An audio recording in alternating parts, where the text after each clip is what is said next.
Number 2 on this practice is also a review question because it says simplest radical form.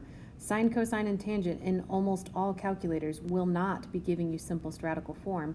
And since this right triangle has a 45-degree angle in it, I'm going to use the 45, 45, 90 reference triangle. So in that triangle, the legs that are congruent correspond with 1s. The hypotenuse corresponds with a square root 2. So it's an isosceles triangle. That means these two legs are going to be the same. I don't have to do anything to find n. To find m, I'm going to look for what's in corresponding spots. So m is the hypotenuse. M corresponds with the square root 2. So part of my proportion will be m over square root 2. The other part will be the fact that the legs correspond with the 1. So I'm going to put a 2 square root 5 corresponding with the 1. And like all proportions, I will cross multiply to solve. M times 1 is just m, so now I have to figure out 2 square root 5 times square root 2. So I just said two numbers under a square root. I'm going to go ahead and just multiply them under 1 square root. 5 times 2 is 10. And that's actually as simplified as it gets. There are no pairs of numbers inside a 10, so nothing comes outside the radical. I actually am done. M is 2 square root 10. It's really tempting on B to try and do the same thing, but there's nothing about part B that tells me that it's a 45, 45, 90 or 30, 60, 90. But I can tell that I have two legs, x and 2 square root 2. And I have a hypotenuse of 2 square root 3. So I can still use my Pythagorean theorem. So I need to think about how to square this number. I'm taking the entire leg of 2 square root 2 and multiplying it by itself, 2 square root 2.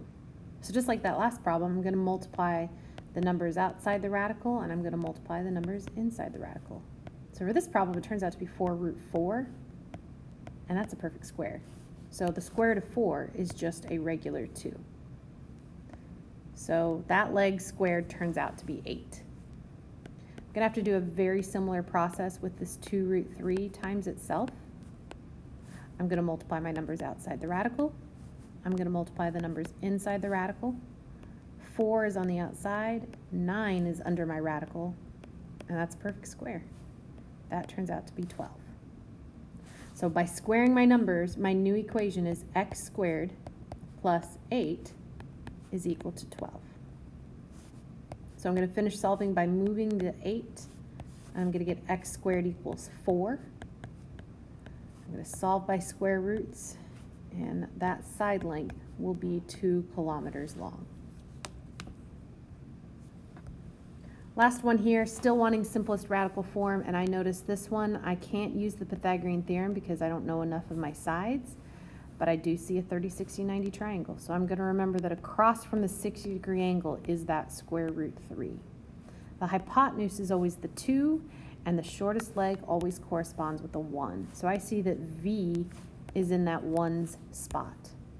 But the hypotenuse is known to be 16, and it's in the 2 spot. So I'm just going to write a proportion of corresponding parts. Hypotenuse over hypotenuse, short leg over short leg. You can cross multiply on this one if you want. It does turn out to be a bit of a waste of time because you're back to 16 divided by 2, which is where you were at the beginning of things, but you get 8. I'm going to finish up with U. U is my long leg. Square root 3 is what a long leg corresponds with in a 30, 60, 90 triangle, and I'm going to keep using my hypotenuse of 16 over 2. I'm going to cross multiply. 2 times u is now equal to 16 times the square root of 3. And then I'll solve by division.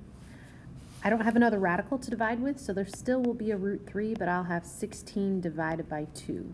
So I will have 8 square root 3 for that.